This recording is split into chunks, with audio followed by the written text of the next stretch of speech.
हाँ भाई दोस्तों, राधे राधे, सबको प्रणाम, सबको नमस्कार, सबको नमस्ते। और एक बार जो है आप सभी का फिर से इस ऑनलाइन डिजिटल प्लेटफॉर्म पर हार्दिक स्वागत एवं अभिनंदन है। आप सभी को ज्ञात है कि हम जो है टॉपिक वाइज क्वेश्चंस के साथ में रिवीजन कर रहे थे और अंतिम पड़ाव पर चल रहे हैं। आज की क्लास के अंतर्गत अपन बुद्धि को कंप्लीट कर लेंगे, कल आपके व्यक्तिगत भिन्नता और एक दिन अभिप्रेरणा, और ये आपके टॉपिक वाइज कंप्लीट हो जाएगा। उसके बाद जो है अपन अदर पीवाईक्यू के साथ में सॉल्यूशन करेंगे, है ना। तो उसके अंतर्गत इस क्लासों में जो टॉपिक वाइज रिवीजन है उसमें आपके उत्पत्ति, इतिहास, परिचय, संप्रदाय, बाल विकास, अधिगम, व्यक्तित्व, समायोजन जैसे टॉपिक जो है मैं अभी तक आपके करवा चुका हूं, है ना।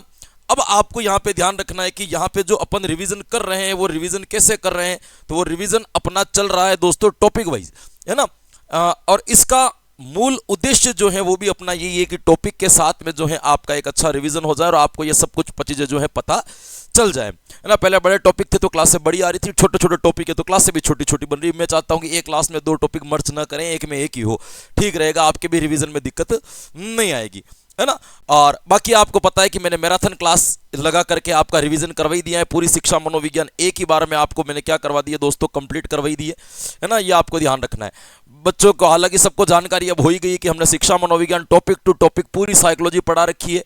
इसकी रिवीजन मैराथन क्लास भी लगा रखी है, जिनकी ई बुक आपको जो है अपने टेलीग्राम पर मिल जाएगी, क्लासें आपको यूट्यूब पर मिल जाएगी। आप टीचिंग मेथड्स यदि पढ़ना चाहते हैं तो टीचिंग मेथड्स भी आपके यूट्यूब पर क्लास टू क्लास सारे पढ़ा रखे हैं हमने, निःशुल्क पढ़ सकते हो। इसकी ई बुक भी आप जो है टेलीग्राम से ले सकते हो, वहां पर निःशुल्क दे रखी है। और साथ में ध्यान रखना कि 1 फरवरी शनिवार के दिन आपके इस शिक्षण विधियों की क्या रहेगी मेरे दोस्तों, मैराथन क्लास रहेगी रिवीजन की। एक ही बार में सारी शिक्षण विधियां एक साथ पढ़ाई जाएगी। तो 1 फरवरी को सुबह जुड़ना आप न भूले। भले एक दिन रेस्ट ज्यादा करना पड़े तो कर लेना, लेकिन मैराथन क्लास आप ले लेना कंप्लीट। एक ही दिन में आपके सारा का सारा काम जो है अपन क्या कर देंगे, कंप्लीट कर देंगे। क्लियर, चलिएगा अब अपन आगे की ओर बढ़ते हैं। और आज का अपना टॉपिक रहेगा रिवीजन का, वो कौन सा रहेगा दोस्तों, बुद्धि। किसी 10 वर्षीय बालक की मानसिक आयु यदि 14 वर्ष है तो बताओ उस बालक को हम क्या कहेंगे। अगर ऐसा कोई बालक है जिसकी आयु कितनी है, तो जिसकी आयु आपके मानी जाती है एक तरीके से लेकर के यहां बताई गई है कि 10 साल का बच्चा है और उसकी मेंटल एज क्या दे रखी है, 14 वर्ष आपके दे रखी है। तो इस बालक को अपन कौन सी श्रेणी के अंतर्गत रखेंगे, ये आपको बताना है कि बालक की श्रेणी कौन सी मानी जाएगी। बुद्धि मापन से जो है आपके ये क्या उठाया गया है मेरे दोस्तों, आपके क्वेश्चंस लिया गया है।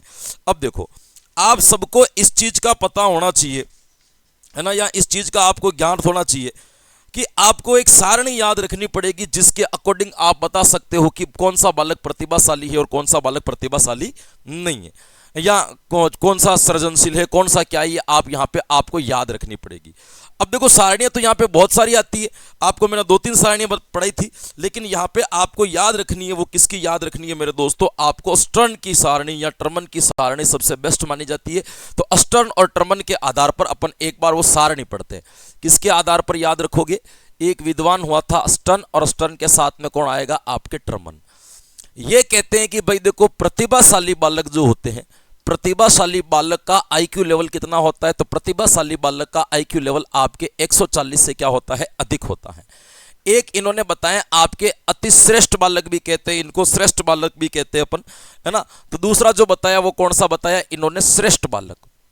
श्रेष्ठ बालक, श्रेष्ठ बालक का आईक्यू बताया इन्होंने 120 से लेकर के 130 तक के बालक को श्रेष्ठ माना जाएगा। एक इन्होंने बताया औसत से अधिक बालक, यानी सामान्य से थोड़ी अधिक बुद्धि रखने वाले बालक को क्या कहेंगे, औसत से अधिक बालक, है ना। ऐसे बालकों का आईक्यू लेवल बताया इन्होंने 110 से लेकर के कितना बताया था आपके, तो 110 से लेकर के 120 तक का इन्होंने आईक्यू आपके बताया है। फिर आते हैं आपके सामान्य बालक। सामान्य बालक का आईक्यू इन्होंने बताया मेरे दोस्तों 90 से लेकर के 110 तक।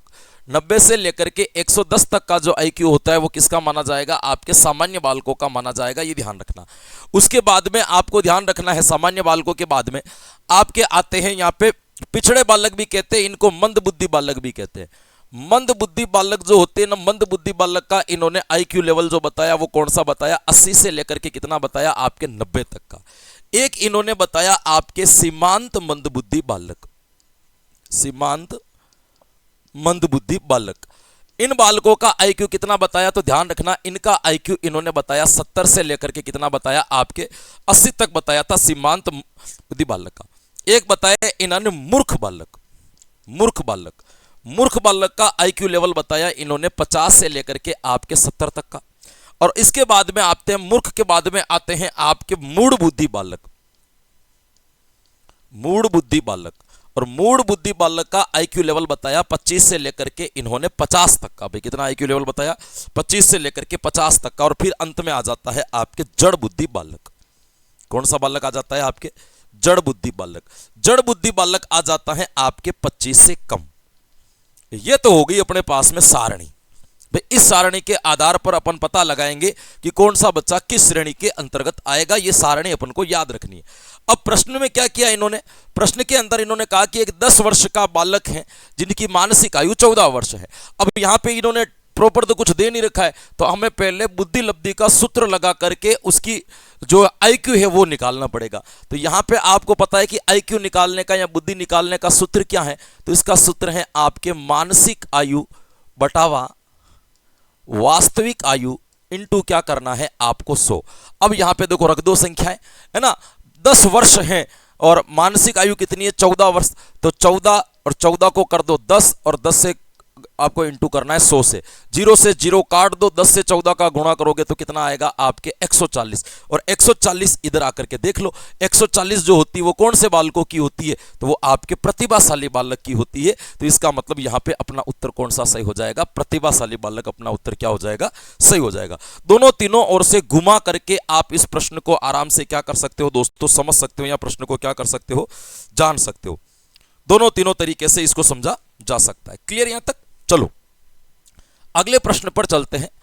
थॉर्नडाइक के बुद्धि संबंधी सिद्धांत को क्या कहा जाता है? एक तत्व का सिद्धांत, द्वितत्व का सिद्धांत, बहुतत्व का सिद्धांत या त्रिआयामी सिद्धांत।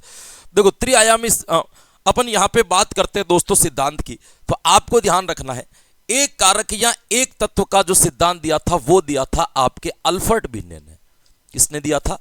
एक कारक का सिद्धांत बताया था आपके अल्फ्रेड बिन्ने ने। अल्फ्रेड बिन्ने, इसको बुद्धि मापन का जनक भी कहा जाता है ना। सबसे पहले जो है आपके बुद्धि मापने के लिए जो ये सिद्धांत लेकर के आया था, है ना, इसीलिए मापनी जो लेकर के आया था अल्फ्रेड बिन्ने लेकर के आया था, जिसको बिन्ने साइमन परीक्षण के नाम से अपन जानते हैं। इसीलिए इसको इसका जो है बुद्धि मापन का जनक कहा जाता है। इसने दिया था आपके एक तत्व का सिद्धांत। एक आता है आपके द्वितत्व का सिद्धांत या द्विकारक का सिद्धांत भी इसको कहते हैं। और आपके द्विकारक का सिद्धांत जो दिया था वो किसने दिया था मेरे दोस्तों? स्पीयरमैन ने। और एक आता है आपके बहुतत्व या बहुकारक का सिद्धांत, जो किसके द्वारा दिया गया? आपके थॉर्नडाइक के द्वारा दिया गया था, है ना। ये तत्व वाले सिद्धांत, इसको आगे वाले क्वेश्चंस के अंदर अपन समझ लेंगे। एक तत्व का सिद्धांत दिया था अल्फ्रेड बिन्ने ने। ये कहता है कि बुद्धि का केवल एक ही तत्व होता है या एक ही कारक होता है, इसके अलावा बुद्धि का कोई कारक नहीं होता है। इसको निरंकुशवादी कहा गया और ये थोड़ा असफल भी रहा था, इतना सफल नहीं हो पाया था। फिर आता है आपके द्वितत्व का सिद्धांत जो लेकर के आया था स्पीयरमैन। स्पीयरमैन ने आपके ये कहा था मेरे दोस्तों कि स्पीयरमैन ने ये बताया भी था आपके कि बुद्धि के एक कारक नहीं होते बल्कि बुद्धि के दो कारक होते। एक जो हमें सामान्य कारक होता है और एक जो होता है विशिष्ट कारक होता है, जिसको जीएस कारक भी अपन कहते हैं। ये स्पीयरमैन ने आपके सिद्धांत में बताया था। बहुतत्व का सिद्धांत आपके थॉर्नडाइक ने दिया था। इन्होंने कहा था कि बुद्धि के कोई एक दो कारक नहीं होते बल्कि बुद्धि के बहुत अलग अलग जो है आपके क्या माने जाते हैं? कारक माने जाते हैं। ये किसने बताया था? आपके थॉर्नडाइक के द्वारा ये आपके बताया गया है। तो ये भी आपको इसमें क्या रखना है, थोड़ा सा ध्यान रखना है। तो यहां आपको पूछा कि थॉर्नडाइक का बुद्धि संबंधी सिद्धांत कौन सा होगा, तो थॉर्नडाइक का बुद्धि संबंधी सिद्धांत कौन सा माना जाएगा? आपके बहुतत्व का सिद्धांत माना जाएगा। एक 11 वर्ष बालक जिसकी मानसिक आयु 10 वर्ष है, उसको किस श्रेणी में रखा जाएगा? वही सेम सिस्टम होगा। आपके क्या निकालनी पड़ेगी? मानसिक आयु बटावा क्या लगाओ? वास्तविक आयु गुणा किससे कर दो? 100 से। मानसिक आयु कितनी दे रखी है इसकी? 10 वर्ष, है ना। एक कितने साल का है? 11 का, इंटू कर दो इसको 100 से। इसका सही आंसर जो भी होगा वो निकल करके आ जाएगा। भाई गुणा कर लो इसका, है ना। जो भी आपके गणित के होशियार बालक है वो क्या कर सकते हैं? इसका गुणा कर सकते हैं। क्या आंसर आएगा भाई इसका?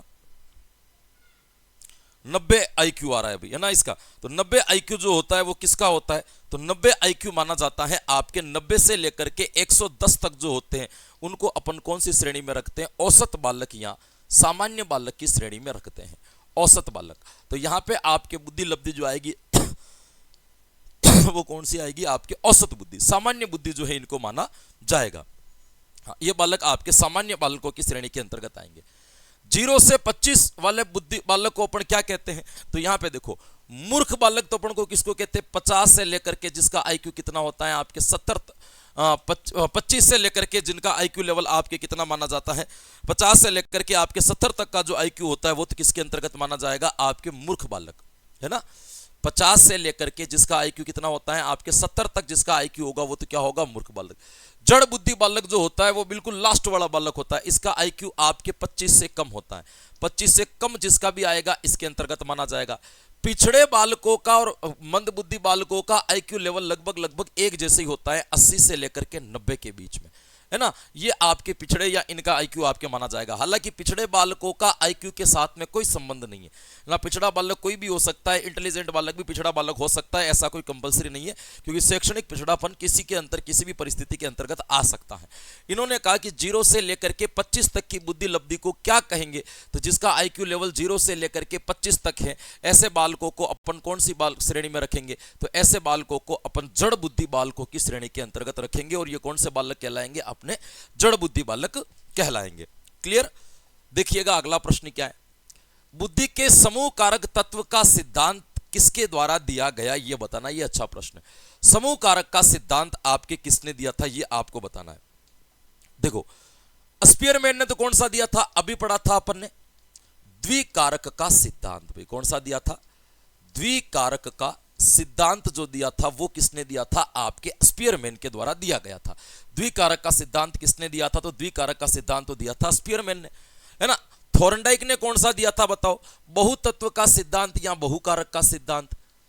बहुतत्व का सिद्धांत जो है आपके इसके माना जाता है, ये भी ध्यान रखना, है ना। थॉमसन ने दिया था आपके प्रतिदर्श का सिद्धांत, प्रतिदर्श कारक का सिद्धांत, है ना। थर्स्टन ने दिया था आपके समूह कारक का सिद्धांत, या इसको अपन जो है समूह कारक का सिद्धांत भी कहते हैं। तो समूह कारक का सिद्धांत किसके द्वारा दिया गया? तो आपको ध्यान रखना है, आपके समूह कारक का जो सिद्धांत दिया गया है वो किसके द्वारा दिया गया है? आपके थर्स्टन के द्वारा इसको क्या किया गया है मेरे दोस्तों? आपके विकसित किया गया है, ये ध्यान रखना। अब देखो, आपके इस समूह कारक के सिद्धांत के अंतर्गत अपन बात करें कि समूह कारक के सिद्धांत में इन्होंने बताया क्या था, या समूह कारक के संदर्भ में थर्स्टन ने क्या कहा था? इन्होंने आपके 7 क्षमताएं बताई थी। भाई कितनी क्षमताएं बताई थी? 7 बुद्धि की क्षमताएं होती है, जिनको मापने के लिए इन्होंने अलग से मापनियां भी बनाई थी। थर्स्टन ने बुद्धि की क्षमताओं को मापने के लिए मापनियां भी बनाई थी, और इनकी संख्या कितनी थी? तो इनकी 7 अक्षमताएं इनके द्वारा बताई गई थी। कितनी क्षमताएं बताई गई थी? 7 अक्षमताएं इनके द्वारा आपके बताई गई थी। कौन कौन सी थी 7 अक्षमताएं? तो आपको ध्यान रखना, एक तो थी शाब्दिक अर्थ, एक जो थी उसका नाम तो क्या था? आपके शाब्दिक अर्थ, और दूसरी जो आएगी उसका नाम है शाब्दिक वाक। एक तो शाब्दिक अर्थ और दूसरी का नाम क्या है? तो दूसरी का नाम है आपके शाब्दिक वाक। शाब्दिक अर्थ और शाब्दिक वाक इनके द्वारा दी गई थी, या वाक को प्रवाह भी कहते हैं। एक बताई थी इन्होंने देशिक क्षमता, देशिक क्षमता। एक बताई थी इन्होंने आंकिक क्षमता,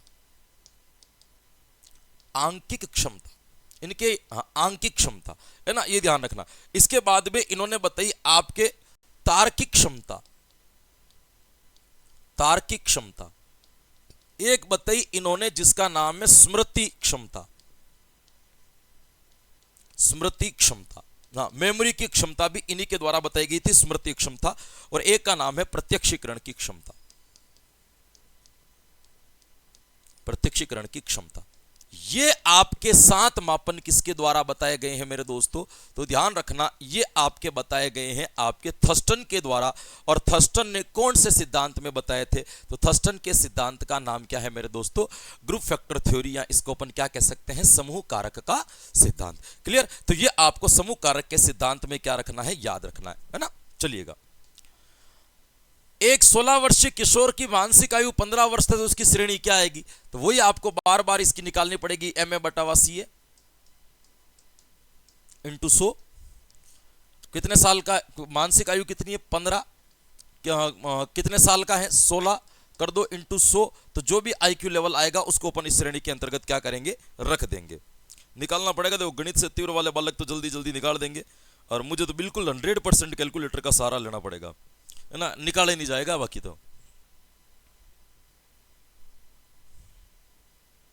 93.75 यानी कि लगभग 93 जो है इनका क्या आ रहा है आपके 93 पॉइंट में इसका उत्तर आ रहा है। मतलब आईक्यू लेवल किस में चल रहा है, 90 से लेकर के 110 के बीच में चल रहा है। तो इसका मतलब वो बालक कौन सी बुद्धि का होगा, आपके औसत बुद्धि का, क्योंकि 90 से लेकर के 110 वाले को अपन कौन सी श्रेणी में रखते हैं, तो 90 से लेकर के जो 110 तक के बालक होते हैं उनको अपन औसत या सामान्य बुद्धि के अंतर्गत इनको रखा जाता है, ये ध्यान रखना है ना। आपके एक आता है आपके मंद बुद्धि, तो मंद बुद्धि तो मैंने आपको बता ही दिया कि मंद बुद्धि वाले जो होते हैं उसको तो किसके अंतर्गत रखेंगे, तो उसको तो आपको 80 से लेकर के लगभग आपके 90 तक का आईक्यू होगा, उसको अपन क्या कहेंगे, मंद बुद्धि। प्रतिभाशाली बालक कितने होंगे, ये 140 प्लस आपके क्या माने जाएंगे, प्रतिभाशाली बालक माने जाएंगे। तो यहां पे अपना विकल्प सही हो जाएगा, वो कौन सा हो जाएगा, औसत। निम्न में से बुद्धि के बहुखंड का सिद्धांत का प्रतिपादन किसने किया, बिने ने, स्पीयरमैन ने, थर्स्टन ने या थॉर्नडाइक ने। बहुखंड का सिद्धांत का जो सिद्धांत है वो किसके द्वारा दिया गया है, ये आपको बताना है भाई। बुद्धि के बहुखंड का सिद्धांत, देखो खंड, तत्व, घटक ये आपके एक ही होते हैं, ये ध्यान रखना। चाहे खंड कहें, चाहे आपके क्या कहें मेरे दोस्तों, आपके घटक कहें, ये सारे क्या होते हैं मेरे दोस्तों, एक ही होते हैं। इनको विकसित करने वाले थॉर्नडाइक और गिलफोर्ड थे, है ना। आपके बहुखंड का सिद्धांत जो विकसित किया था वो किसने किया था, थॉर्नडाइक ने। स्पीयरमैन ने, इसने दो किए थे, एक तो आपके द्विखंड का सिद्धांत भी कह सकते हो। आगे द्विखंड में इन्होंने दो कारक बताए थे, एक जी और एक एस। आगे जाकर के इसने एक कारक और जोड़ दिया था जिसका नाम था जी प्लस एस कारक, है ना। इसीलिए इसको त्रिखंड का सिद्धांत भी कहा जाता है। तो त्रिखंड का सिद्धांत जो दिया था वो भी किसने दिया था, तो त्रिखंड का सिद्धांत देने वाले व्यक्ति का नाम भी था स्पीयरमैन। बिने ने आपके एक तत्व या एक खंड का सिद्धांत दिया था। एक तत्व का सिद्धांत किसने दिया था, तो एक तत्व का सिद्धांत बिने ने दिया था। थर्स्टन ने आपके कौन सा सिद्धांत दिया, तो अभी पढ़ा जस्ट वाले प्रश्न में, इन्होंने आपके कौन सा सिद्धांत दिया, तो समूह कारक का सिद्धांत आपके किसके द्वारा प्रतिपादित किया गया था, तो समूह कारक का सिद्धांत आपके इनके द्वारा प्रतिपादित किया गया था, ये ध्यान रखना है आपको। क्लियर, तो सही उत्तर कौन सा हो जाएगा, बहुखंड का सिद्धांत, थॉर्नडाइक। बुद्धि ज्ञान अर्जन करने की क्षमताएं हैं, उपयुक्त कथन किसने कहा था। मतलब बुद्धि को अर्जन करने की क्षमताएं किसने मानी है, कि बुद्धि जो है वो आपके एक अर्जन करने की क्या है, क्षमता है। ये बात या ये कथन आपके किसके द्वारा कहा गया है, ये आपको बताना है। बुद्धि के बारे में ये किसने कहा था कि बुद्धि आपके अर्जन करने की योग्यता है। तो दोस्तों ध्यान रखना, बुद्धि आपके अर्जन करने की योग्यता है, यह कथन कहा गया था आपके वुडरो के द्वारा। भाई किसके द्वारा किया गया था, तो यह कथन किसने कहा था, तो यह कहा था आपके वुडरो ने कहा था। एक आपको ध्यान रखना है कि बुद्धि कार्य करने की विधि है, यह किसने कहा था, आपके बुद्धि कार्य करने की एक विधि है, यह कथन किसके द्वारा कहा गया है, तो बुद्धि को कार्य करने की विधि जो माना है वो किसने माना है मेरे दोस्तों, ध्यान रखना, वुडवर्थ ने। किसने माना है दोस्तों, वुडवर्थ ने। बुद्धि अमूर्त विचारों का चिंतन है। बुद्धि क्या है, आपके अमूर्त विचारों का चिंतन है, यह किसने कहा था, तो ध्यान रखना, बुद्धि अमूर्त विचारों का चिंतन है, यह व्यक्ति कहने वाला था टर्मन।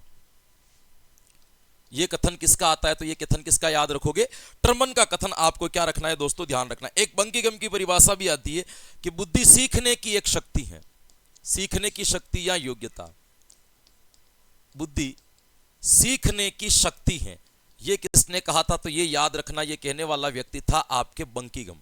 कौन व्यक्ति था मेरे दोस्तों, बंकीगम के द्वारा आपके यह बात कही गई दोस्तों, ध्यान रखना है। बर्ट ने कहा था कि बुद्धि समस्या समाधान की योग्यता है।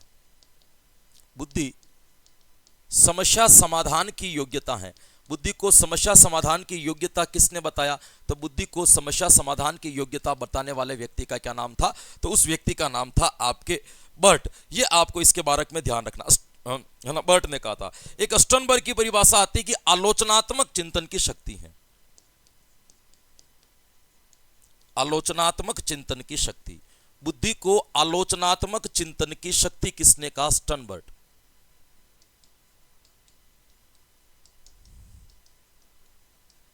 ये आपको इसकी परिभाषा क्या रखनी है दोस्तों, स्टर्नबर्ग, है ना, ये आपको उसकी परिभाषा क्या करनी है मेरे दोस्तों, याद रखनी है। इन्होंने ये बताया, है ना, एक स्टाउट ने कहा था सतर्क रहना ही बुद्धि है, सतर्क रहना बुद्धि है, ये किसने कहा था, स्टाउट ने। ये कुछ कथन है जो बुद्धि के बारे में आपको क्या रखने हैं दोस्तों, ध्यान रखने हैं, है ना। कुछ कभी कभी परिभाषाओं से भी बुद्धि की जो है एक बढ़िया क्वेश्चंस निकल करके आ सकता है, तो यहां पे आपको ध्यान रखना, ये किसने कहा था, वुडरो ने। किस बुद्धि को यांत्रिक बुद्धि भी कहा जाता है? देखो, थॉर्नडाइक ने आपके बुद्धि का क्या किया था मेरे दोस्तों, वर्गीकरण किया था। सबसे पहले जो आपके वर्गीकरण जो सही तरीके से किया था वो किसने किया था, आपके थॉर्नडाइक ने किया था। इसके साथ में गैरेट और थॉर्नडाइक ने एक जैसा किया, दोनों में मिलता जुलता। इन्होंने 3 प्रकार की बुद्धि बताई, एक मूर्त बुद्धि होती है, एक अमूर्त बुद्धि होती है, एक सामाजिक बुद्धि होती है। ये तीनों प्रकार जो बताए वो किसने बताया, थॉर्नडाइक और गैरेट ने। मूर्त बुद्धि को ही आपके कौन सी बुद्धि कहा जाता है, तो इसी को आपके कहा जाता है यांत्रिक बुद्धि।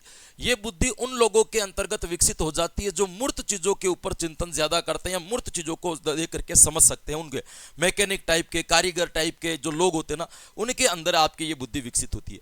अमूर्त बुद्धि का संबंध चिंतन से होता है, विचारों से होता है, जो दार्शनिक लोगों के अंदर पाई जाती है, साइकोलॉजिस्ट के अंतर्गत पाई जाती है ना। ये अमूर्त ऐसी चीजें जो वास्तविक रूप से नजर नहीं आती है, उसके ऊपर भी ये क्या कर सकते हैं, अपना चिंतन कर सकते हैं या अपने विचारों को रख सकते हैं। तो ऐसे लोगों के अंदर कौन सी बुद्धि पाई जाती है, अमूर्त। सामाजिक बुद्धि सोशल वर्कर टाइप के लोगों के अंदर ज्यादा देखने को मिलती है, राजनेताओं वगैरह में, इनके अंदर जो बुद्धि पाई जाती है, ऐसी बुद्धि को आपके क्या कहा जाएगा, सामाजिक बुद्धि। तो ध्यान रखना, किस बुद्धि को यांत्रिक, ये वर्गीकरण किसका है मेरे दोस्तों, तो दोनों ने लगभग आपके सेम किया, थॉर्नडाइक और ऐसा का ऐसा आपके किसने किया था, गैरेट ने, गैरेट ने, है ना। ये ध्यान रखना, ये 3 प्रकार आपके बुद्धि के यहां पे बनाए जाते हैं, यही आपको क्या रखना है, इसके बारे में ध्यान रखना है। सामान्य तथा विशिष्ट बुद्धि को किसने स्वीकार किया, स्पीयरमैन, बिन ने, स्टर्न या टर्मन। वही बात आ गई आपके सामने। स्पीयरमैन ने 2 कारक बताए थे, एक का तो क्या नाम था आपके सामान्य, कि 2 कारक होते, एक सामान्य होता है और एक कारक कौन सा होता है, तो एक कारक कौन सा बताओगे, विशिष्ट होता है। सामान्य S और विशिष्ट G। इन्होंने यह भी बताया था कि प्रत्येक S कारक जो है ना, प्रत्येक S कारक जो है ना, वो G कारक के ऊपर क्या करता है, निर्भर रहता है। यानी कि S कारक जो हम वातावरण से अर्जित करते हैं ना, उस कारक का संबंध भी आपके G कारक से होता है। यानी कि जो जिन लोगों की सामान्य कारक कमजोर होता है, उनके विशिष्ट कारक भी इतने विकसित नहीं हो पाते, क्योंकि विशिष्ट कारकों का संबंध जो होता है वो आपके कौन से कारकों से होता है, सामान्य कारकों के साथ में होता है। ये आपको इसके संदर्भ में ध्यान रखना। ये स्पीयरमैन ने, इसने अल्फ्रेड बिने ने वही आपके एक कारक, है ना। टर्मन ने जो है आपके क्या बताया था, बुद्धि मापन का संप्रत्यय दिया था। पहले स्टर्न ने दिया था, फिर उसके बाद में इसको विकसित टर्मन ने किया था। बिने साइमन बुद्धि परीक्षण जो कि 1905 में दिया गया था, उनमें प्रश्नों की संख्या कितनी थी, 30, है ना। ये ध्यान रखना, एकांश की संख्या, प्रश्नों की संख्या नहीं थी, उसको क्या कहा जाता है, आपके एकांश की संख्या कितनी थी, बिने परीक्षण, है ना। आपको ये ध्यान रखना है कि आपके सबसे पहले जो आपके बिने साइमन परीक्षण जो था, वो आपके अल्फ्रेड बिने ने, और इसका संशोधन साइमन ने किया था, इसीलिए इसका नाम हो गया बिने साइमन परीक्षण आपके माना जाता है। इसी से आपके एक स्टैनफोर्ड बिने परीक्षण भी बना था, यह स्टैनफोर्ड यूनिवर्सिटी का नाम है, और इसी के अंदर इसका संशोधन हुआ था, और संशोधन में मुख्य भूमिका निभाई थी आपके टर्मन ने। यह भी आपको क्या रखना है, ध्यान रखना है। इसी के आधार पर जो है ना, हमारे भारत के अंदर भी CH राइज ने जो है आपके हिंदुस्तानी बिने परीक्षण का क्या किया था, आपके निर्माण किया था, यह ध्यान रखना है। तो एकांश की संख्या आपको यहां पे पूछी गई है कि इनमें आपके एकांश की संख्या कितनी होती है, तो एकांश की संख्या कितनी होगी। त्रिकारक का सिद्धांत प्रतिपादक, वो बार बार आ रहा है, क्या मतलब है, वही आपके त्रिकारक का सिद्धांत स्पीयरमैन ने कहा था। मैंने कहा ना, पहले G कारक दिया, फिर कौन सा दिया, S, फिर G और S दोनों को मिला करके आपके कौन सा हो गया मेरे दोस्तों, तो वो आपके त्रिकारक का सिद्धांत भी स्पीयरमैन ही होगा। एक बालक जिसकी बुद्धि लब्धि 105 है, उसको वर्गीकृत किसमें किया जाएगा, 105 का मतलब क्या हो गया कि ये लोग आपके 90 से लेकर के 110 के बीच में चल रहे, मतलब सामान्य बालक होंगे, है ना। प्रतिश्रेष्ठ बालक जो होंगे वो आपके 120 से 130 के बीच में आएंगे। प्रतिभाशाली बालक जो होंगे वो आपके 140 से आएंगे। मंद बुद्धि बालक जो होंगे वो आपके 80 से लेकर के कौन सी श्रेणी के अंतर्गत आएंगे, तो कौन सी श्रेणी में आएंगे, आपके 90 की श्रेणी में इनको माना जाएगा। निम्न में से कौन सा कथन सही है। बुद्धि के संदर्भ में आपके 4 कथन लिखे गए हैं, आपको इन 4 कथन में से बताना है कि ऐसा कौन सा कथन है जिसे सही माना जाएगा। लड़के अधिक बुद्धिमान होते हैं, लड़कियां अधिक बुद्धिमान होती हैं, बुद्धि पर लिंग भेद का कोई प्रभाव नहीं पड़ता, सामान्यतः लड़के लड़कियों से अधिक बुद्धिमान होते हैं। देखो ये कोई बात नहीं है, ये ध्यान रखना, लड़के या समान उम्र के लड़कियों में बुद्धि ज्यादा होती है या समान उम्र के लड़कों में बुद्धि ज्यादा होती है, ऐसा कुछ भी नहीं है।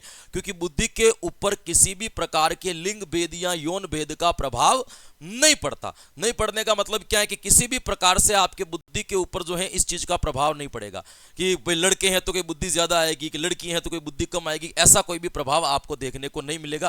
तो आपको भी ध्यान रखना है कि यौन भेद या लिंग भेद का प्रभाव किसके ऊपर नहीं पड़ता है, आपके इस चीज के ऊपर नहीं पड़ता है, ये आपको पता होना चाहिए। तो सही कथन जो हो जाएगा वो कौन सा हो जाएगा, बुद्धि के साथ में किसी भी प्रकार का कोई लैंगिक भेदभाव नहीं होता है। क्लियर यहां तक? चलिएगा, बुद्धि लब्धि का मापन के जन्मदाता कौन माने जाते हैं, स्टर्न, बिनेट, टर्मन या माइन। देखो, बुद्धि लब्धि का जो मापन आपके दिया था या बुद्धि मापन का जो जनक माना जाता है वो किसको माना जाता है, तो बुद्धि मापन का जनक तो आपके कौन है, अल्फ्रेड बिने, भाई इसने दिया था। बुद्धि लब्धि मापन का सूत्र जो बनाया था, स्ट्रक्चर जो बनाया था, उसमें दो लोगों का योगदान था, एक स्टर्न का योगदान था और एक इसका योगदान था आपके टर्मन का योगदान था। दोनों के द्वारा आपके बुद्धि मापन का क्या बनाया गया था मेरे आप दोस्तों, आपके स्ट्रक्चर बनाया गया था। पहले स्टर्न इसका अधूरा सूत्र देता है कि मानसिक आयु बटावा वास्तविक आयु, इतना ही बताता है। इसके साथ में मानसिक आयु बटावा वास्तविक आयु के साथ में जो जोड़ता है वो कौन जोड़ता है, आपके टर्मन। इसमें कंफ्यूजन हो सकता है तो आपको पूछे कि सबसे पहले किसने दिया था या सर्वप्रथम किसने दिया था, तो किसका नाम लेंगे, स्टर्न का। और फिर किसी का पूछे कि किसके लेंगे, तो आपके टर्मन का। अब बुद्धि लब्धि के मापन के जन्मदाता कौन माने जाते हैं कि बुद्धि मापन शुरू किसने किया था, तो अल्फ्रेड बिने नहीं किया था, पहला बुद्धि मापन इसने बनाया था, है ना, ये आपको ध्यान रखना है। बाकी टर्मन और स्टर्न ने क्या किया था, बुद्धि मापन का या बुद्धि आईक्यू निकालने का स्ट्रक्चर जो बनाया था वो आपके स्टर्न और टर्मन के द्वारा विकसित किया गया था। तो सर्वप्रथम विकसित तो आपके स्टर्न ने किया था और इसको जो सही रूप देने का काम जो किया है वो किसने किया है, आपके टर्मन ने किया है। गार्डनर के बहुबुद्धि सिद्धांत के अंतर्गत स्थानिक चित्रों या मानसिक रूप से परिवर्तित करने की क्षमता क्या कहलाती है, देखो स्थानिक बुद्धि ही कहलाती है वो। आपको ध्यान रखना है, गार्डनर ने आपके एक सिद्धांत दिया था जिसका नाम था बहुबुद्धि का सिद्धांत। भाई कौन सा सिद्धांत दिया था, गार्डनर के सिद्धांत का नाम क्या है, तो गार्डनर के सिद्धांत का नाम है बहुबुद्धि का सिद्धांत। इन्होंने पहले बुद्धि के आपके 7 प्रकार बताए, फिर एक और जोड़ा, फिर एक और जोड़ा, और टोटल कितने हो गए आपके 9। पहले इन्होंने 7 बताए थे, 7 के बाद इन्होंने 8 किए और 8 के बाद इनके कितने हो गए, तो 8 के बाद इनके कितने हो गए आपके 9। वो कौन से 9 कारक है दोस्तों, वो भी अपन क्या कर लेते हैं, थोड़ा सा याद रख लेते हैं। एक तो इन्होंने बताई थी आपके भाषाई बुद्धि, कौन सी बुद्धि बताई थी, आपके भाषाई बुद्धि। एक बुद्धि बताई थी जिसका नाम था आपके तार्किक बुद्धि, एक बुद्धि बताई थी जिसका नाम था आपके तार्किक बुद्धि। एक बुद्धि बताई थी जिसका नाम था संगीतज्ञ बुद्धि, संगीतज्ञ बुद्धि, संगीतज्ञ बुद्धि। भाषाई बुद्धि, तार्किक बुद्धि, संगीतज्ञ बुद्धि, स्थानिक बुद्धि। स्थानिक बुद्धि इसको देशिक भी कहते हैं, स्थानिक बुद्धि, शारीरिक गतिक बुद्धि, शारीरिक गतिक बुद्धि, है ना। उसके बाद में एक व्यक्तिगत आत्मन बुद्धि, व्यक्तिगत आत्मन बुद्धि। एक बताया था इन्होंने व्यक्तिगत अन्य बुद्धि, व्यक्तिगत अन्य बुद्धि, है ना। ये आपके 1 2 3 4 5 6 7, ये तो आपके क्या थे मेरे दोस्तों, पहले वाले थे। अब इसमें एक और जोड़ा 8वें नंबर पर जिसको कहा प्रकृतिवादी बुद्धि, प्रकृतिवादी बुद्धि। और अंत में एक और जोड़ दिया जिसका नाम रख दिया इन्होंने अस्तित्ववादी बुद्धि, अस्तित्ववादी बुद्धि। ये आपके 9 प्रकार जो बताए गए हैं वो किसके द्वारा बताए गए हैं, आपके गार्डनर के द्वारा आपके इन 9 प्रकारों का क्या किया गया था मेरे दोस्तों, आपके निर्माण किया गया था। इसमें आपके बहुबुद्धि के सिद्धांत में स्थानिक चित्रों को बदलने की बुद्धि जो होती है उसको स्थानिक बुद्धि कहा जाता है ना। आपको ध्यान रखना, थर्स्टन ने इसी को देशिक बुद्धि भी कहा है, थर्स्टन ने इसी को क्या नाम दिया, देशिक बुद्धि। जैसे मूर्तिकारों में पाई जाती है ना, उनके अंदर जो पाई जाती है वो कौन सी बुद्धि होती है, आपके देशिक बुद्धि होती है। तो ये आपके 9 आपको किसके याद रखने, गार्डनर के बारे में क्या रखना है मेरे दोस्तों, याद रखना है, या इसके बारे में ये जानकारी आपको पता होनी चाहिए।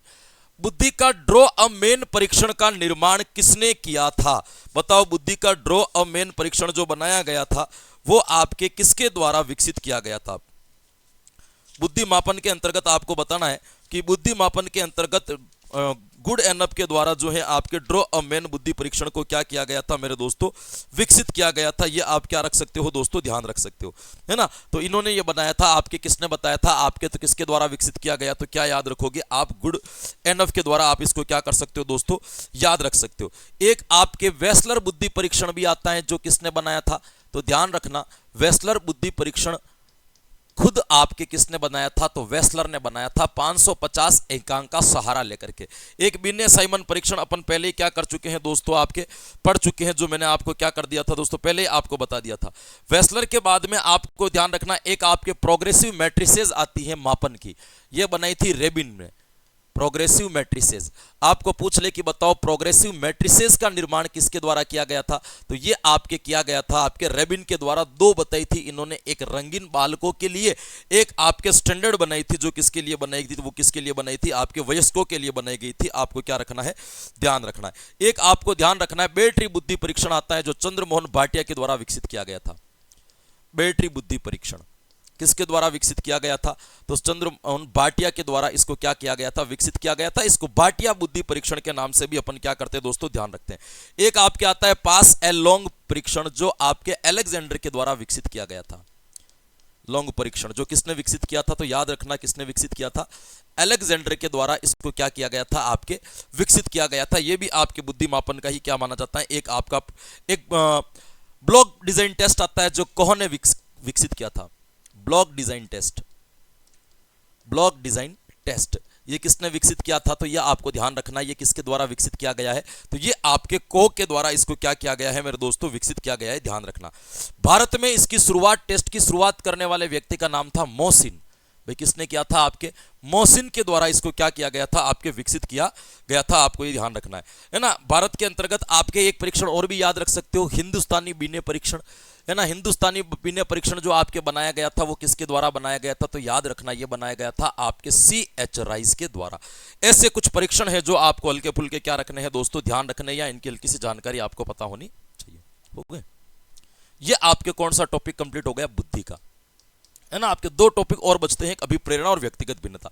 मतलब इस रविवार तक टीचिंग मेथड्स की ये क्लास लेंगे मैराथन, तब तक आपके ये भी कंप्लीट हो जाएगा, टॉपिक वाइज वाला है। मतलब 3 बार साइकोलॉजी अपन ने क्या कर ली, रिवीजन कर ली। एक बार मैंने पढ़ाई थी, दूसरी बार में मैराथन से अपन ने रिवीजन कर ली, तीसरी आपने इस प्रश्नों के माध्यम से रिवीजन कर ली। अब जब नई जो सीरीज आ रही है, जिसमें अपन 1000 क्वेश्चन सोल्व करने वाले और मॉडल पेपर सोल्व करने वाले, उस पर अपन फिर इतनी डिटेल नहीं पढ़ेंगे, आंसर पढ़ेंगे, आगे बढ़ेंगे, कि अपन को एक घंटे में 50-50 प्रश्न, 60-60 प्रश्नों को क्या करना पड़ेगा, सोल्व करना पड़ेगा, तब जाकर के। ये तो अभी मैं आपको केवल यूं समझ लो कि एक जमा रहा हूं कि हाँ एक बार कंसेप्ट को समझ लो, 3 बार रिवीजन हो जाए तो मैं उत्तर बता के भी आगे बढ़ूं, तो आप घबराओ नहीं कि ये क्या बता दिया, है ना, सही बताया था, वो पूरा का पूरा आपको क्या रहे, पता रहे। इसके लिए अपन इसके ऊपर क्या कर रहे हैं, जोर लगा रहे हैं। क्लास बढ़िया लगी होगी, कमेंट बॉक्स आपको भर के जाना है, और शनिवार के दिन आपको 7 बजे मैराथन क्लास लेने ऑनलाइन आ ही जाना है। तो अंत में यही कहेंगे कि आज की क्लास में जो कुछ भी पढ़ा, सीखा, जाना, समझा, याद किया, वो आपके आने वाली प्रतियोगी परीक्षाओं के लिए बड़ा लाभकारी या हितकारी सिद्ध होगा, ऐसी मैं आशा करता हूं, ऐसा मुझे विश्वास है।